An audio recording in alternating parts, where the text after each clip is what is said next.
เหมือนผู้หญิงก็ได้โทรหันปอเลี้ยงอย่าอันมีชื่อเสียงลือหลางเสเปิ้นนั่นที่มานั่งซับบ่ตกเสือลงกว่าทั้งหมดไรขึ้นว่ามื้อ6ปีเปิ้นมานั่นเขาย้ำอยู่ซ้ำกันมาปอกนึงไรหันปอเลี้ยงอย่าคนไหนไปเข้ามาหามันนั่งไหนก็มันนั่งก็เปลี่ยนรวมๆกูไว้อยู่มันนั่งกูว่าปอเลี้ยงก็ไหนเตะต้องไรแลที่มาหิมาลูกมันนั่งทั้ง2ก็กว่าในนั้นมันนั่งก็คัดซะปอเลี้ยงก็ไหนเตรียมต้องไรมันนั่งแลคู่ว่าเขาทั้ง2ก็ยังมีลูกซ้ำกันในนั้นนั่งก็นั่งก็สิพวกมันใจก็หลังขึ้นแลใจก็สังไรเฮ็ดนาการมันเสียอำตั้งไรถามอีสังที่ผู้หญิงก็ได้เสียที่เดมันมื้อ6ปีเปิ้นมานั่นมันนั่งก็เป็นคนนั้นมีชื่อเสียงคนนึงนังเก่าก้อยการมื้อพ่อยามนั้นมันนั่งไรทบหันก็ฮักมันกว่ามีผู้หญิงต่างก็ผู้หญิงคนนั้นได้ก็เป็นคนนั้นสำเสริมมันนั่งก้อยนังเก่าย้อนผู้ซึ่งนั่นแหละมันนั่งเปลี่ยนอันเตอร์เสียกว่ากินเหล้าที่ร้านเคทีวีนั่นย้อนผู้ซึ่งนั่นแหละเขาตั้ง2ก็จะมาเกี่ยวกับกันที่เหนือกูนั่นมื้อยามหลังนั้นมันนั่งก่อนเนี่ยเอาเสื้อคู่มันสิลูกเรียนออกกว่าคำเหลียวว่าว่าปอเล่งก็ได้เป็นคนเหตุการณ์ที่ร้านนั่นแหละเตรียมลิงไว้ตอนดันที่กับสืบหามันนั่งนั่นเนี่ยเย้าก้อยก็ว่านํถึงว่าเหมือนมันนั่งพอมาที่เฮือนนั่น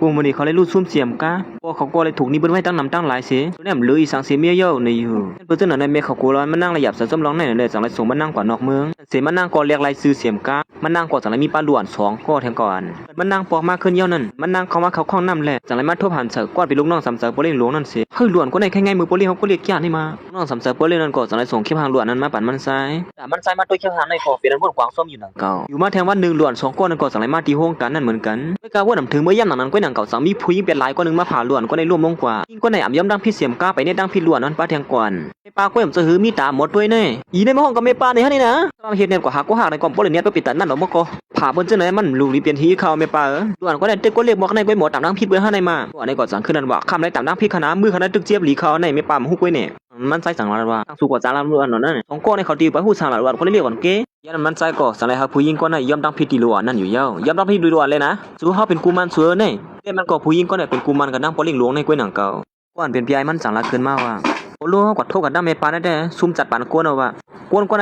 ้มีลองตั้งสีเขาในใครแย่เพิ่นก็เนี่ยนี่ลงกว่ากากาเปลี่ยนเขานั่นแม่ปานในขนาดไอ้ละจังนั้นเนี่ยก็อันที่อ่อนน้องสาวมันปอกมือเฮือนหลวงเลยหันล้วนนั่นก็เปลี่ยนตุกเสือลงกว่าส่วนก็ในง่ายเก่าแก้วนี่มาลูกใจก็ฮาดอมันใจก็วนว่ามันเป็นล้อมทางเปลี่ยนในก้อยในไกกองละลีง่ายกันเกี่ยวกว่าเห็นในวันนั้นมันใจก็เหมือนเขาปอกมาที่เฮือนเย้าบ่นั้นแต้มใจทองธรรมดาโดยเพิ่นเจ็บตัวปอลุงก็นั่นตั้งสินตั้งหมดอยู่เย้าก็ตอนนั้นเฮาเมียเขาก็ยันเหตุการณ์ที่นั่นเพราะฉะนั้นว่าปอเล่งหลวงก็ในเขามีผู้เกี่ยมตัวเป็น8ก้อมซื่อหือยันนั้นไอ้ล้วนนั่นจังนั้นว่าคนเหตุการณ์ซะนั้นเขาออกหมดเย้าเขาเอาแมวใครฮู้ซ้ำก็ยันเหตุการณ์ด้วยเขาล่ะเมื่อเลยยินจังนั้นมันนั่งก็สไลด์ซ้ำถือกว่าด้วยว่ามันจองที่เอาเตะในนั้นตอนมันกว่าที่นั้นก็มันเขากว่าสอบเขาด้วยดองตั้งห้องการปอเขาเลยรูดซุ่มกว่าเมื่อไหร่ปีป่นมานั่นกุ้ยก็เขาเสียด้วยป้ายลงซึ่งนั่นบ้านแห่งกวนอีเต้มันไอ้ล้วนก้นในลักส่งลีกว่าซื้อคน8ก้อนนั้นเขาออกการตั้งสีตั้งหมดในนั้นกุ้ยเฮ็ดนั่นสิเมเขาก็สไลด์ฮับเขาเฮ็ดกันล้มลุยหนังตั้งยังอ่านมันใจตักตามไปนั่นเฮ็ดปืนซึ่งนั้นตีนายก็ตีเลยหันว่าเขาตั้ง2ก้อมาฮุบทุ่มกันแทงกันนึงในมันนั่งซับตกเสือลงกว่าเหมือนจึงหนังหันเมื่อไกลนึงขนาดไหนเหมือนเฮาเลยตั้งสู่ยามทบหันกันมาเฮ็ดปอกๆจ้าในสัวไรน้ำมือเร็วในเฮาปั่นเขาต้องเฮาได้สุกซากหมดเลย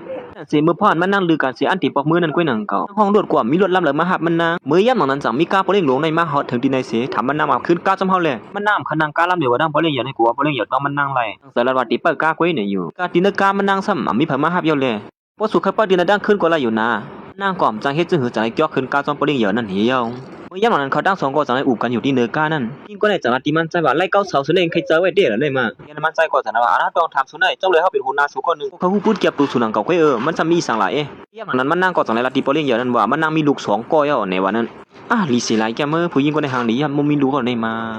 ามันใจหัวนั่งซ่อนมีลูก2ก้อยเอาในนั้นจังไอ้ละขึ้นมาว่าทั่วผู้หญิงก็ได้แบบไงซะว่ามีลูกเป็น2ก้อได้มาขยักเตะลงสังไปมากำให้บ่เป็นทันแนวนี่บ่ก็เป็นเมียเปิ้นแล้วหลงบ่ก้อยมันใจหัวที่แต่มันหลวน2ก้อนั้นก็เป็นลูกชายมันก้อยเดี๋ยวถือเฮือนเฮาเยอะนะยินส้มตีมาสวงเฮาสู่เฮากว่าที่ไหนที่ติ๊กแดงกำป่วนเปียดเหี่ยวนี่เฮ็ดอันเสเหมือนมันนั่งฮอดมาถึงที่เฮือนนั้นก็ลูกมันหางเฮ็ดมันบันเข้าพักซะพอเต็มกว่าเสียงมีหวานเร็วกว่าเก่าชาติชายแมวคันเลยอาโลลูกใจก็เฮ็ดในหวานว่านะนี่หวังว่าเนาะหวานในต้นบกเขาจงรอหืออีโลยันมันลูกชายมันสั่งถามว่าแม่เฮาก็ยันเหตุการณ์นั้นเป็นซื่อพองขลามื้อนี่เป็นสังไรปอกมาเฮือนลึกบ่เป็นตันในขลานางก็สังไรลัดในลูกมันลองในปติมาลัดในก็ลองมันยาวอีเนือลูกชายลองย้อนเหตุการณ์นั้นได้มันมีลองหยาบมีสังก้อยการมีลองหยาบในเทก็ย้อนเหตุการณ์บ้านเมืองในก็เขาก็จะมีเหตุการณ์กำเดียวเฮียวนี้เมื่อยันมันลูกชายมันก็สังไรถามว่าเตียนแมวเหตุการณ์นั้นเป็นซื่อพองลีลือเสนาการเก่ามีเฮาท่านค่ะในเย้า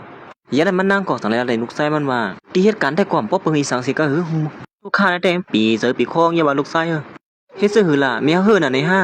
เมื่อย่ำหนังนั้นลูกชายมันก่อสังไรถามแทงว่าคาที่ย้อนถามแทงก็ลื่นสุดขันนะเรื่องมีเฮานั้นเป็นซื่อพองค่ะล่ะซื่อก็เย้าเขาเป็นหัวหน้ามีเฮาคนนึงค่ะรุ่นนั้นเมื่อย่ำหนังนั้นมันนั่งก่อสังไรวนกวางอยู่ว่าลูกชายเฮาได้ถามซึ่งนั้นมาซื่อก็เย้าที่เหตุการณ์นั้นเขาก็ลุ่มล่าด้วยถึงลีอยู่เก่านะ